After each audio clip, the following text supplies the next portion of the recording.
사랑하는 것은 마땅한 것입니다. 요한일서 3장 18절 말씀 함께 합독하겠습니다. 자녀들아, 우리가 말과 혀로만 사랑하지 말고 행함과 진실함으로 하자. 아멘. 오늘 오전 8시 반에 우리 등산팀들이 계양산 쪽으로 등산을 갑니다. 8시 반에 여기서 출발하면 사우동에 계시는 분들은 8시 한 37분 정도 영풍 아파트에서 모시고 우리 계양산 목적지로 갈 예정입니다. 그리고 요즘 이제 봄철을 맞이해서 우리 텃밭 농사를 지금 시작하고 있습니다. 잘 가꾸어 놨으니까 여러분들 이제 관심 가지고 가서 자기 텃밭을 정해서 함께 하나님이 지으신 창조 질서의 원리들을 배워갈 수 있기를 바랍니다. 요한일서, 야고보서, 베드로 전후서, 요한 1, 2, 3서, 유다서를 공동서신, 일반서신이라고 이야기를 합니다. 공동서신, 일반서신이라고 말을 하는 것은 바울서신과 구별하기 위함도 있고, 이 편지의 특징은 뭐냐 하면 회람서신이라는 특징이 있습니다. 일반적인 서신은 읽는 수신자가 분명히 정해져 있습니다. 어떤 교회나 개인이 정해져 있는데, 공동서신, 일반서신은 수신자가 여럿이라서 회람할 수 있는 서신입니다. 요한복음과 마찬가지로 요한 1, 2, 3서는 사도 요한이 기록했습니다. 이 수신자는 소아시아에 있는 7교회, 소아시아에 있는 7교회 교인들인데, 사도 요한은 말년에 이 소아시아에서 주로 이제 목회를 하게 되었습니다. 그 가운데 아주 중요한 에베소라는 곳에서 감독을 하게 되었지요. 초기 교회의 가장 중요한 도시를 3가지 들으라 하면 여기 있는 예루살렘, 그리고 안디옥, 그리고 에베소, 이 3군데를 들 수 있을 것입니다. 초기 교회는요, 주로 물을 중심으로 해서 형성이 됩니다. 여기서부터 빌립보서부터 쭉 해서 여기 고린도까지, 여기가 신앙의 하나의 벨트이고, 여기 드로아에서부터 해서 소아시아, 에베소까지 여기가 하나의 신앙의 벨트이고, 이게 안디옥에서부터 예루살렘까지가 신앙의 하나의 벨트입니다.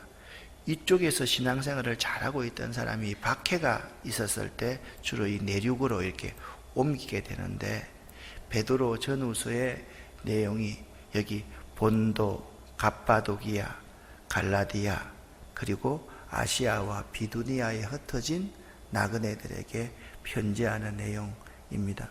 그러니까 요한서신은 이 소아시아에 있는, 에베소를 중심으로 한 이 소아시아에 있는 성도들이 회람하는 회람서신이다. 그렇게 여러분들이 생각하시면 될 것입니다. 요한서신을 왜 기록했는가? 이 점이 매우 중요합니다. 그 시대에 영지주의라는 이단이 있었습니다. 이 영지주의는 예수님의 인성을 부인하는 이단입니다. 이 예수님의 인성을 부인한다, 이단에 대항하는 가장 중요한 것은 뭐냐 하면 기독론, 그리스도론을 확실하게 하는 것입니다. 근데 이단은요, 꼭 3가지를 건드립니다. 첫 번째, 예수를 건드리고, 두 번째는 교회를 건드리고, 그리고 교회의 목사들을 건드립니다. 그런데 중요한 것은요, 예수는 처음부터 건드리면 사람들이 반발합니다. 교회도 처음부터 건드리면 성도들이 서로 성도의 교제로 뭉쳐있기 때문에 반발합니다. 이 예수와 교회를 분열시키기 위해서 꼭 목회자를 흔든다는 사실을 알아야만 합니다.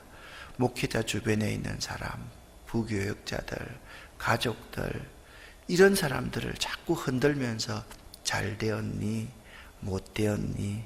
이렇게 해야 되니? 저렇게 해야 되니? 라고 하면서 흔들고 나서 그 다음에 교회를 흔듭니다. 그리고 마지막은 반드시 예수 그리스도를 믿지 못하게 만드는 것이 이단의 특징입니다. 이것은 교회가 존재하고 난 그부터 지금까지 앞으로도 마찬가지의 현상일 거다라는 생각을 하셔야만 됩니다. 그래서 사도 요한은 올바른 그리스도론을 교훈함으로써 그들 이단 사상이 틀렸음을 밝혀내고 오직 예수님만이 완전한 신인 동시에 완전한 인간이시다.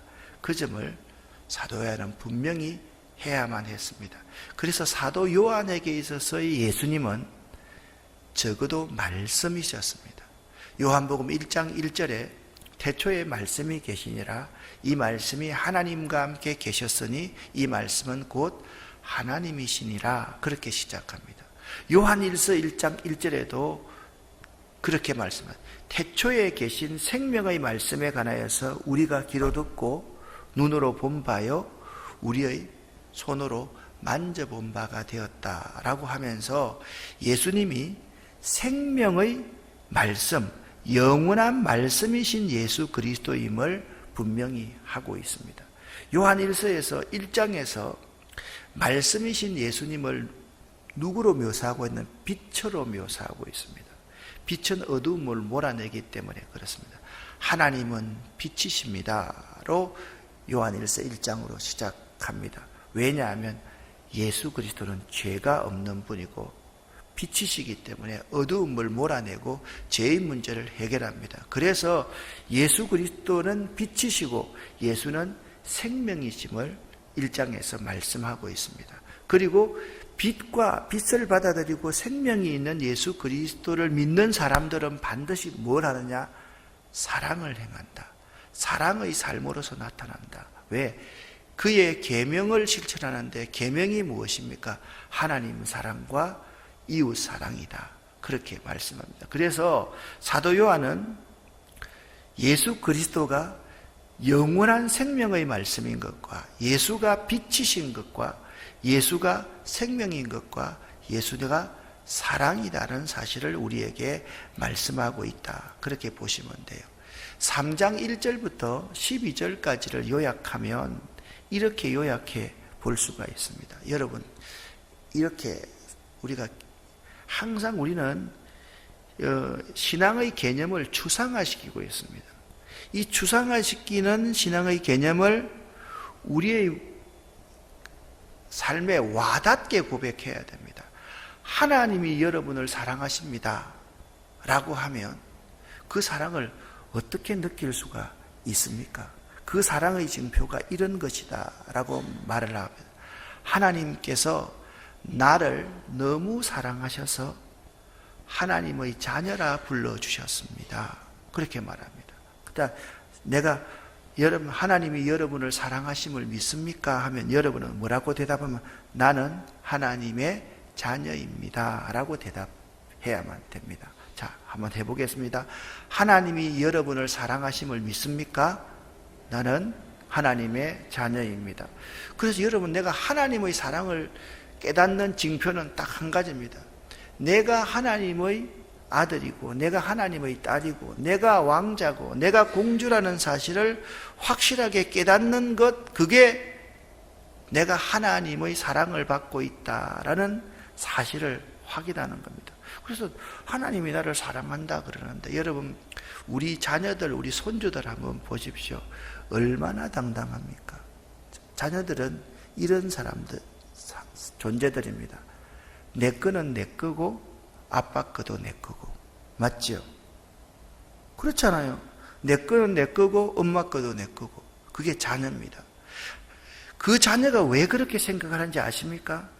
엄마 아빠가 자기를 사랑한다고 확신하고 있기 때문에 그렇습니다. 하나님과 우리 사이도 마찬가지입니다. 우리들은 항상 그렇게 생각합니다. 하나님이 나의 아버지이십니다. 나는 하나님의 자녀입니다. 이게 하나님이 나를 사랑하는 중요한 징표다. 두 번째, 예수 그리스도께서 이 땅에 오신 이유가 뭐냐? 3장 5절에 보면 그가 우리 죄를 없이 하시려고 이 땅에 오셨다라고 말합니다. 그리고서 두 가지 종류의 사람을 말하고 있습니다. 이 세상에는 하나님의 자녀들이 있고 마귀의 자녀들이 있다라고 말합니다. 하나님의 자녀들의 특징은 뭡니까? 사랑을 해나가는 사람이고, 마귀의 자녀들은 사랑을 모르고 살아가는 사람들이 마귀의 자녀들이다, 그렇게 이야기를 하고 있습니다. 하나님께 속한 사람은 어떻게 살아야 되는가? 11절, 12절 여기 있는 부분만 같이 한번 읽어보겠습니다. 우리는 서로 사랑할지니 이는 너희가 처음부터 들은 소식이라. 가인같이 하지 말라. 아멘. 사랑하며 사는 겁니다. 이제 13절부터는 구체적으로 어떻게 이웃을 사랑해야 되는가에 대해서 말씀해 주고 있습니다. 13절부터 16절까지의 말씀을 함께 읽어보겠습니다. 형제들아, 세상이 너희를 미워하여도 이상히 여기지 말라. 우리는 형제를 사랑함으로써 사망에서 옮겨 생명으로 들어간 줄을 알거니와 사랑하지 아니하는 자는 사망에 머물러 있느니라. 그 형제를 미워하는 자마다 살인하는 자니 살인하는 자마다 영생이 그 속에 거하지 아니하는 것을 너희가 아는 바라. 그가 우리를 위하여 목숨을 버리셨으니 우리가 이로써 사랑을 알고 우리도 형제들을 위하여 목숨을 버리는 것이 마땅하니라. 아멘. 자, 예수 그리스도를 한 단어로 표현한다면 어떻게 표현할 수 있겠습니까? 예수 그리스도는 사랑입니다. 예수를 알아야 사랑을 압니다 라고 말씀하고 있습니다. 유행가에서 나오듯이 사랑은 눈물의 씨앗이 아니에요. 예수가 사랑입니다. 그러면 예수는 어떻게 사랑의 모습을 보여주었습니까? 이렇게 말합니다. 16절에 예수가 우리를 위하여 뭐 하셨으니? 목숨을 버리셨으니. 그러니까 사랑하는 것은 상대를 위해서 목숨을 버리는 것이 사랑입니다. 그래서 사랑하는 것은 덤이 아닙니다.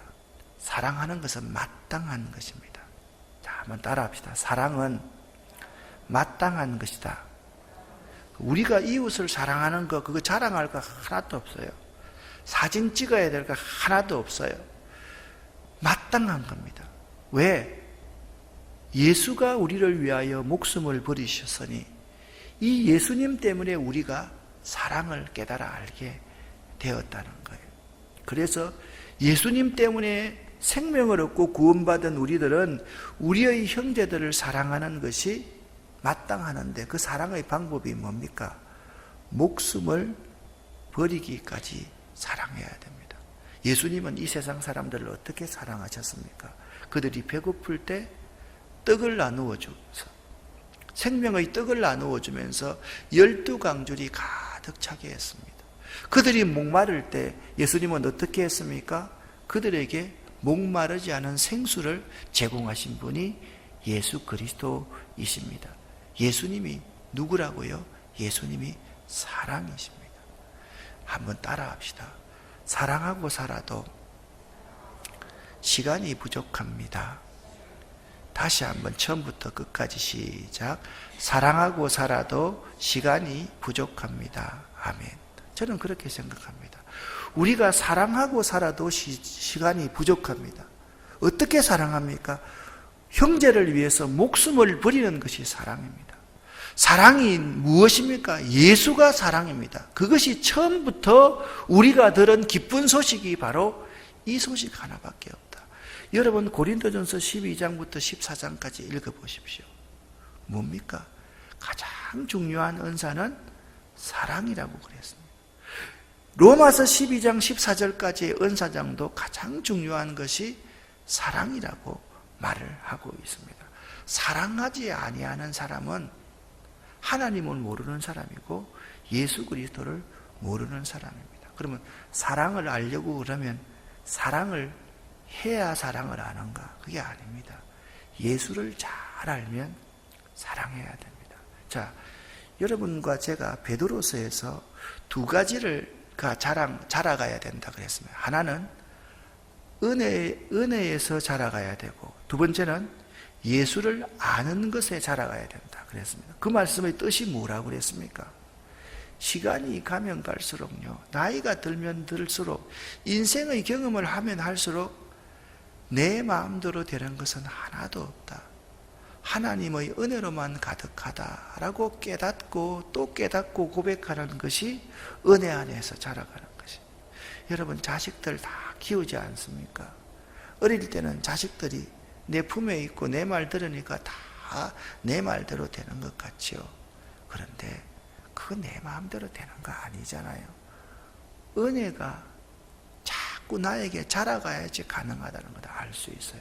두 번째요, 예수를 알아야지 사랑을 알아요. 예수를 알아야지 인생을 알아요. 예수를 알아야지 삶의 목표를 알아요. 그래서 예수를 아는 것에 자라가야 된다라고 말합니다. 저는 오늘 말씀을 읽으면서 우리가 이로써 사랑을 알고, 이로써가 뭡니까?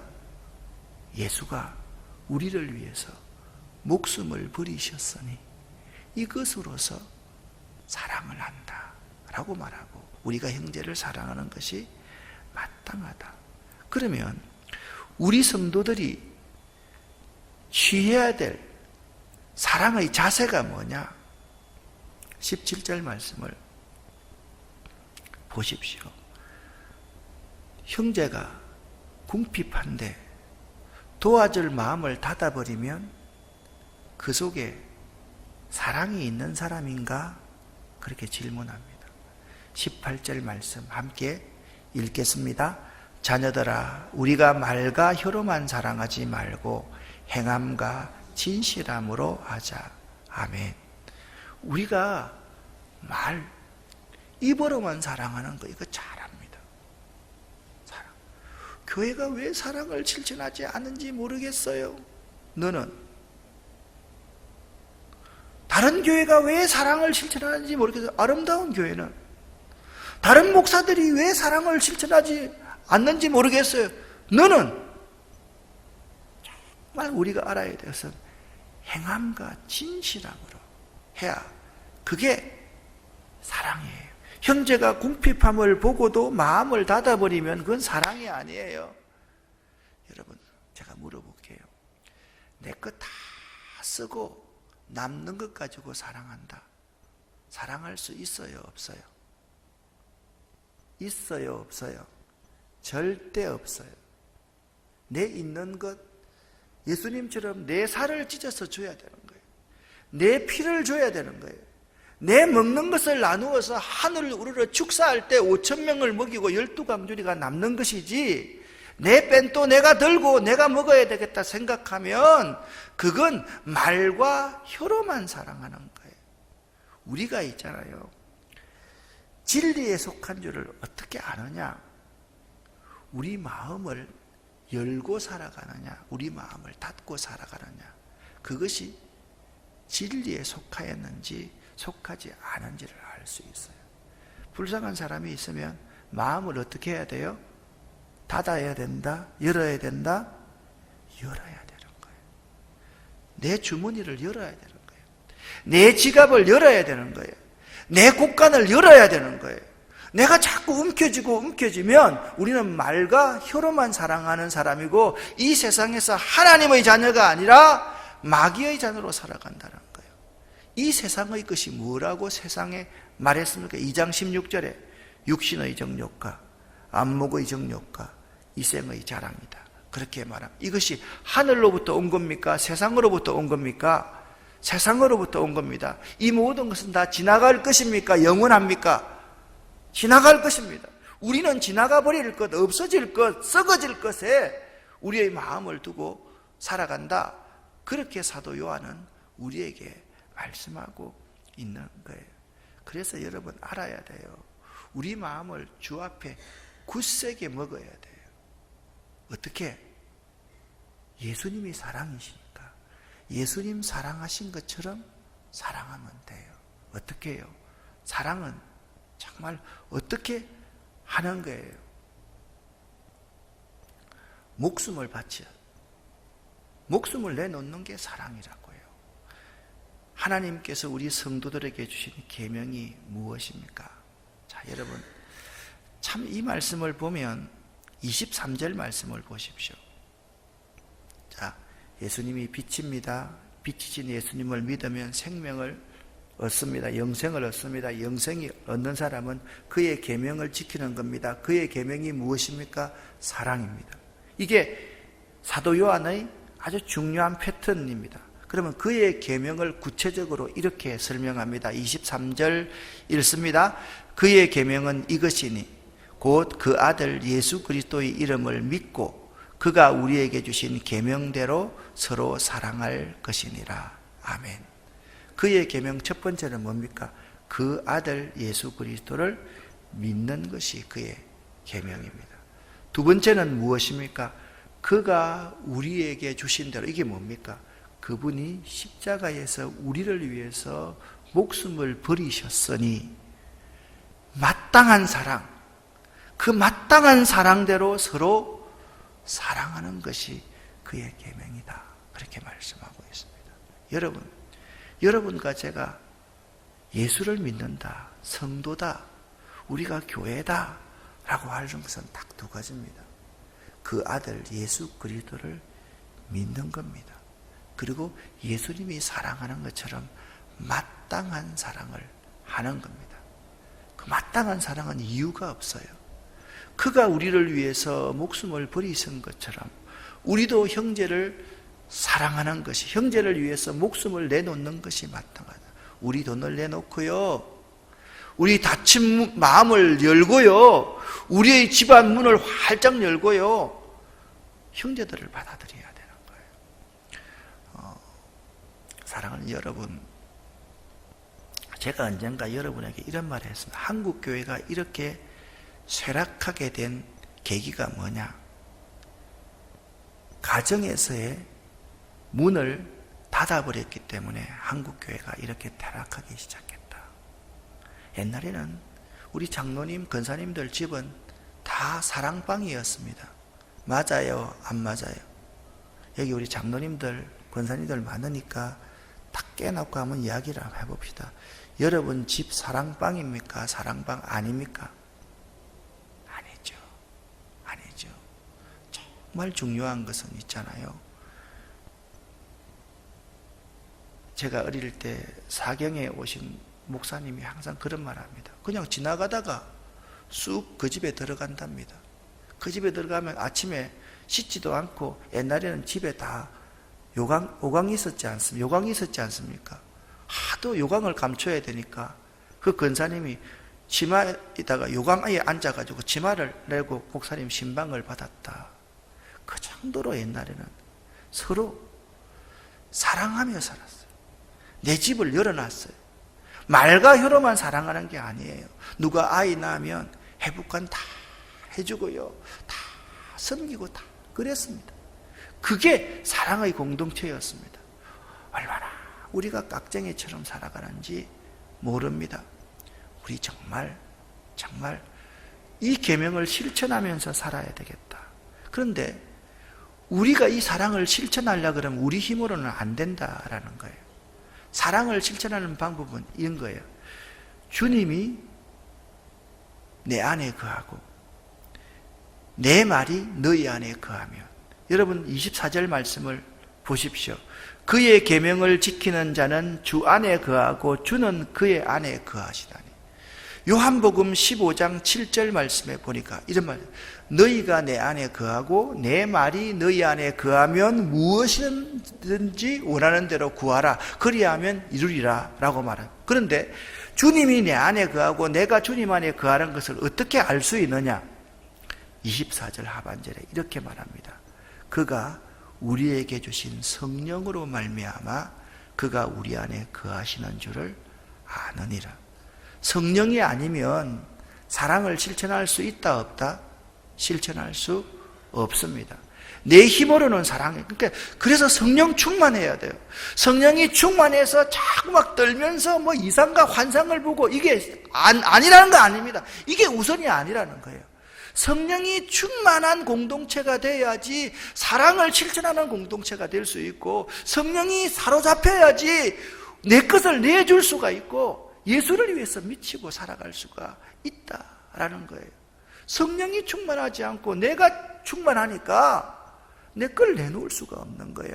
말만, 혀로만 사랑하는 거예요. 행함과 진실함이 없는 거예요. 내 목숨을 내놓지 않는 거예요. 사랑하는 것에 이유를 찾는 거예요.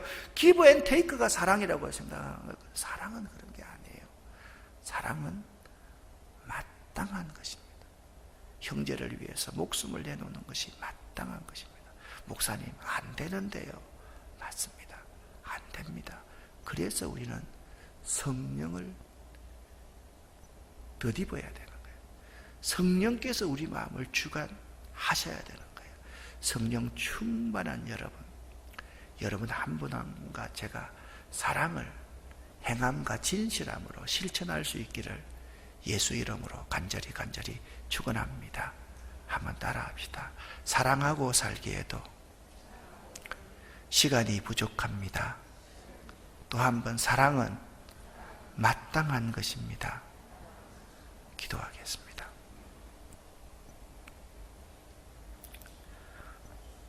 우리에게 주신 성령으로 말미암아